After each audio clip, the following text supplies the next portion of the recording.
What's up, guys? My name's Eric here with Mileage Raptor, and today we're going to talk about my Mileage Raptor and the things you guys should be looking for if you're at the dealer looking at one of these. We're going to talk about some of the pros and cons to having it, some of the things I looked for at the dealership when I was buying it, and if it's worth buying one of these as opposed to one of the newer F-150s with much less mileage on it. So we're going to give her a little bath and dig right into it.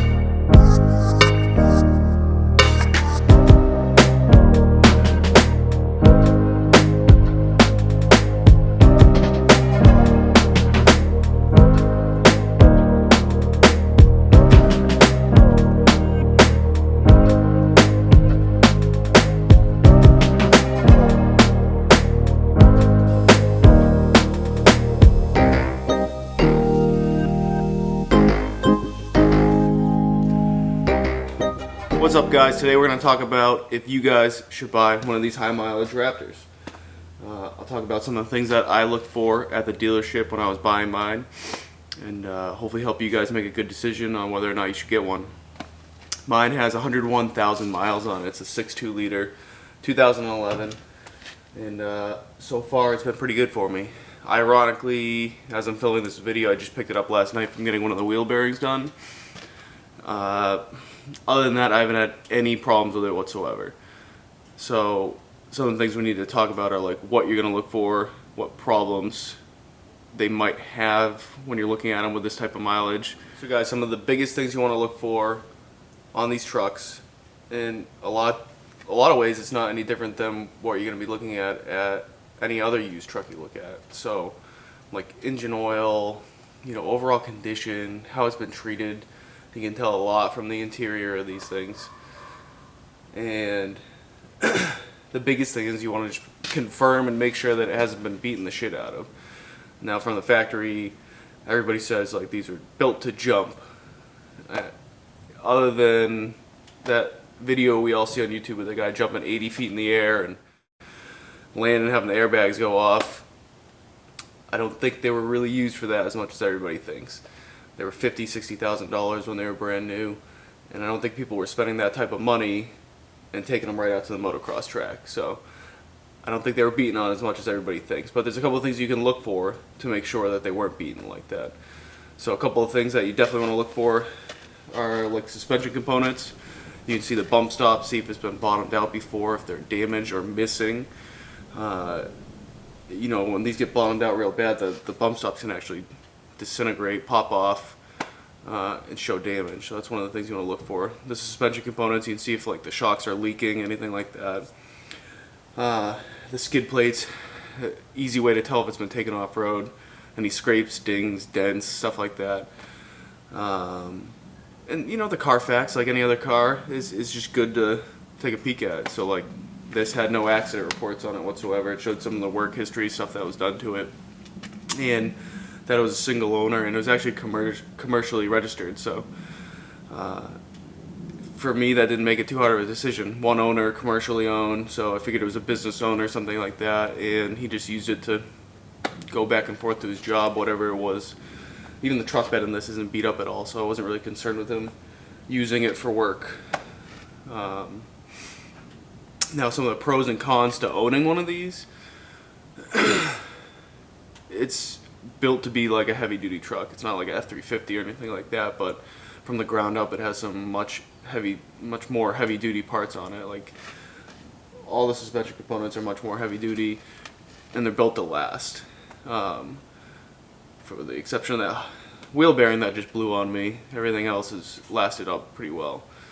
From the factory, it has like about 410 horsepower, so your fuel mileage is not going to be that great. My highway fuel mileage is actually worse than my around town driving.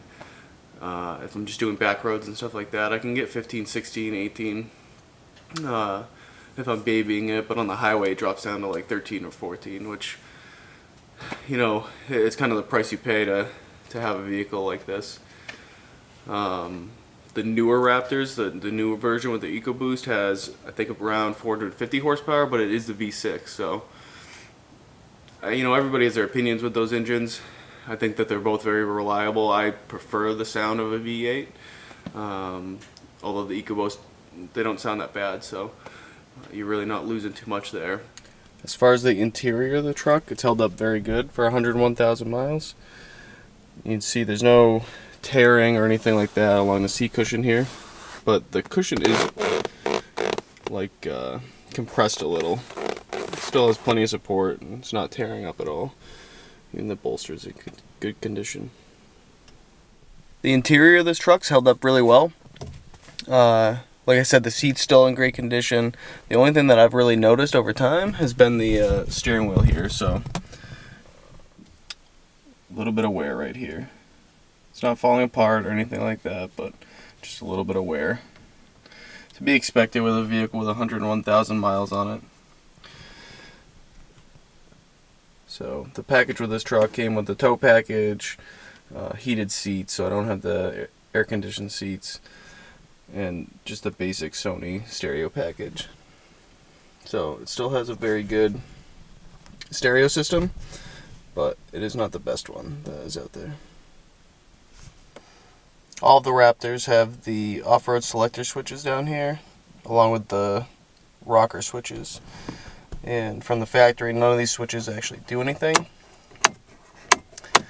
but they do have a wiring harness behind the dashboard, so you could wire winch power, fog lights, anything like that, and just run the wires up to, and it actually is a harness that connects from behind the glove box and then wires that also go underneath the hood, so you don't actually have to come through your firewall at all. So the big question is, should you guys buy a high mileage Raptor?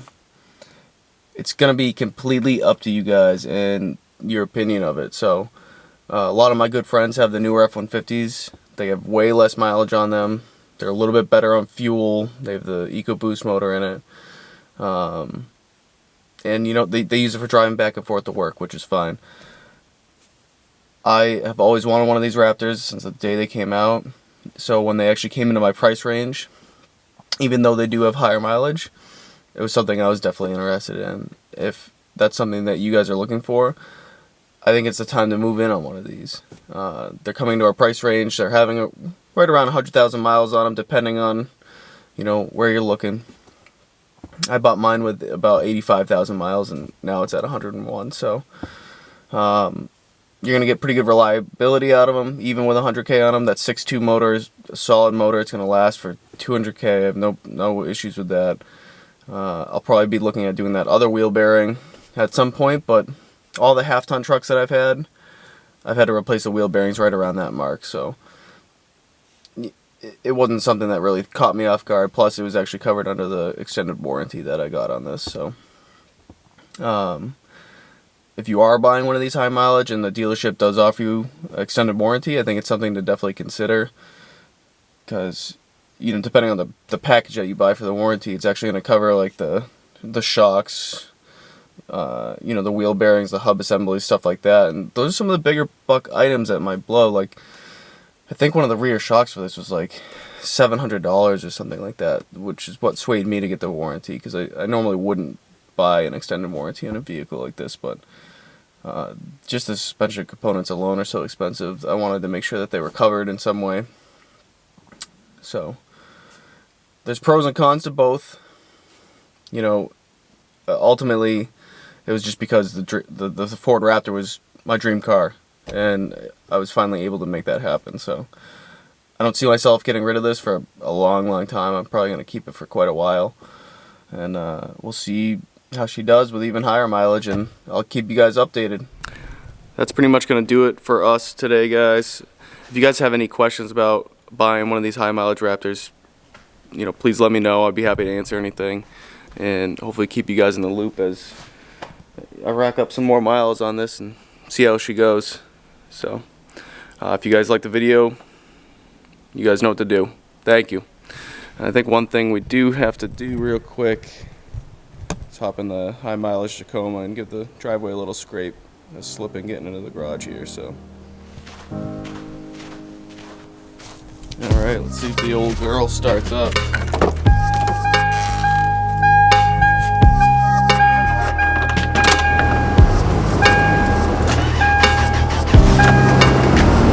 Alright, not bad.